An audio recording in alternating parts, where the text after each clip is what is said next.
안녕하십니까, 장계황입니다.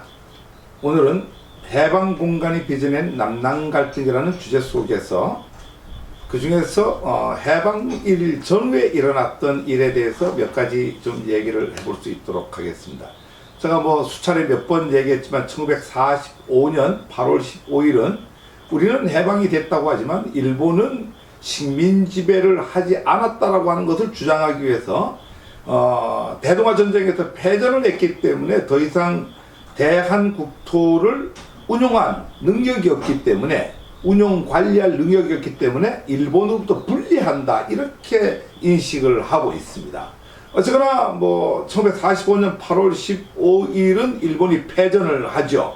쇼와 천황이 낮 12시에 라디오에서 방송을 하게 되는데, 우리나라 사람들은 많은 사람들이 무조건 항복 이런 표현을 쓰는데, 사실 1945년 8월 15일은 일본은 항복을 하지 않습니다. 이 당시에 나진항에 소련군이 들어와 있었기 때문에 일본은 소련한테 항복을 하고 싶지 않았던 겁니다. 반드시 미국한테 항복을 해야 된다라고 판단을 하고, 그날 항복을 하지 않고 단지 그날 한 것은 종전선언을 합니다. 근데 중요한 것은, 오늘 제가 말하고 싶었던 것은 몽양 선생에 관련돼 갖고 얘기를 하고 싶습니다. 몽양 선생은 1944년이죠. 그러니까 우리가 해방이 되기 1년 전에 동경을 갑니다. 동경을 가서 동경 거리를 걷고 그 사회를 보면서 대동아 전쟁에서 일본은 반드시 패한다라고 하는 것을 인식을 하게 됩니다. 그리고 바로 조국으로 돌아와서 만약에 일본이 패망을 한다라고 하면은 우리가 독립국가를 세워야 되기 때문에 이를 위해서는 여러 가지 준비를 해야 된다라고 해서 만든 단체가 바로 조선건국동맹입니다. 그래서 조선건국동맹을 중심으로 해갖고 독립을 준비를 하죠. 그러니까 엄청난 예언가라고 우리가 이렇게 얘기를 할 수가 있습니다.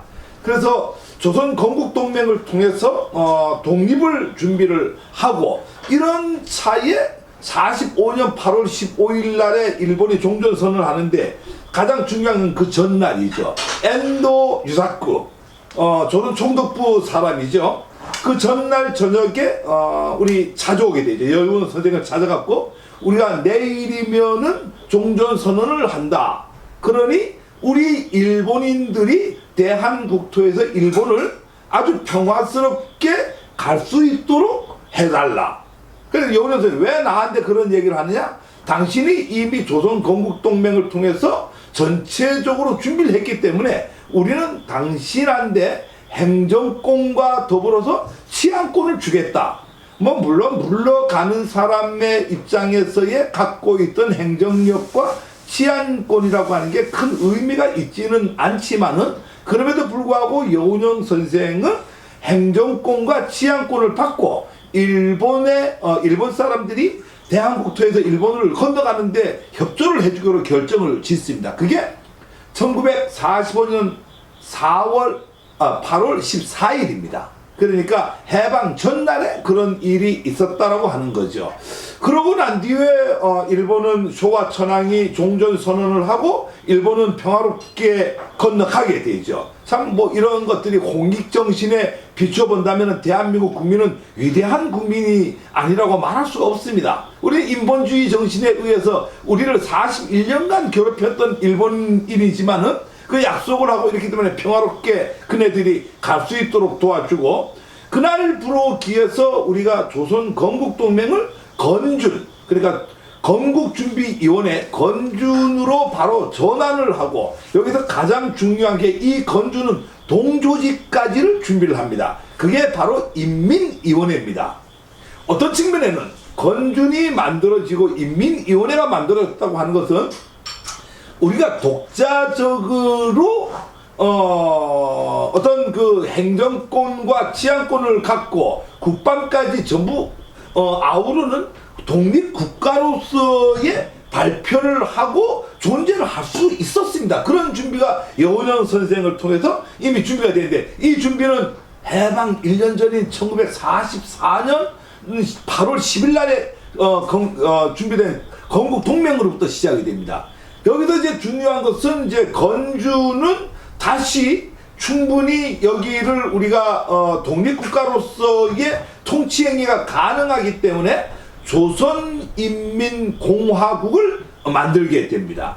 우리가 이 당시에 충칭에는 임시정부가 있었지요. 해외에 임시정부가 있었다고 하면은 대한국토 내에서 최초로 정부가 수립이 된 것은 조선인민공화국이라고 합니다. 이걸 우리가 인공이라고 하는데, 제초에는 뭐 이때 이승만 전 대통령은 뭐 하와이에 있었죠.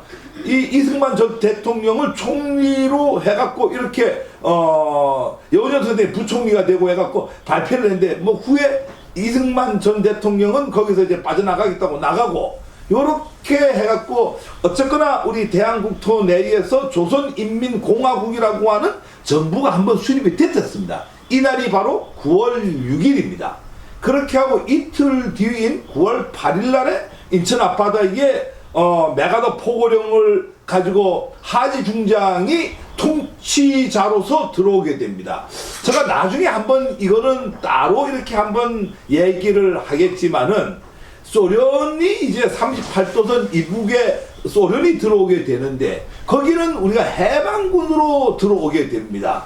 근데 미군은 여기에 38도 이남에 들어올 때 해방군이 아니고 점령군으로 들어옵니다. 이거는 그 이전에 발표를 해서 9월 9일 날에 발표를 하는 메가더 포고령 제1호에 의해서 해방군이 아닌 점령군으로서 들어온다라고 하는데, 이 문제는 제가 별도로 한 꼭지로서 강의를 다시 한번 할 수 있도록 하겠습니다. 어쨌거나 9월 8일 날에 들어와서 여기서 일본 만나가도 9월 9일 날에 조선 총독부 내에서 마지막 총독이었던 아베 노부유키하고 영민과 영토, 즉 호적과 지적, 국민과 토지에 대해서 인수인계를 받게 되고, 그러니까 이양을 받는다, 이렇게 얘기를 합니다. 이양을 받고 9월 9일 날 오후 3시에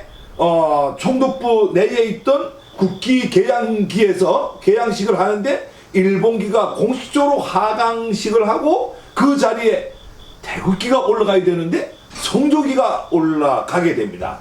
그리고 포고령 제1호가 발동을 합니다. 그러니까 점령국 미국은 1945년 9월 9일부로 대한민국을 미 군정이 통치를 하기 시작을 하게 되고, 우리는 8월 15일 날에 해방과 광복을 맞이했다가 겨우 25일 동안 해방과 광복을 누리고 곧바로 9월 9일, 25일 뒤에 9월 9일 날 다시 미국의 통치를 받는 불운을 겪게 된다라고 하는 거죠.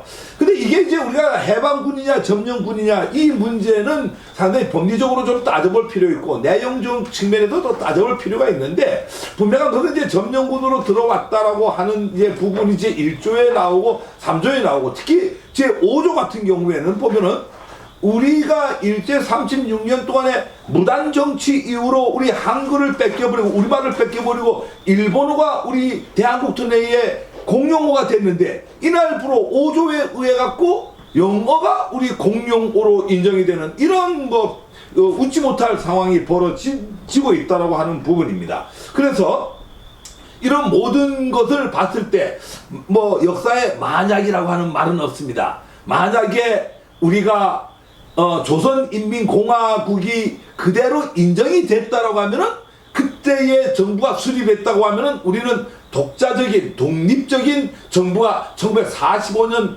9월 6일 날에 수립이 되지 않았느냐, 이런 안타까움이 있습니다. 오늘은 여기까지만 하겠습니다. 감사합니다.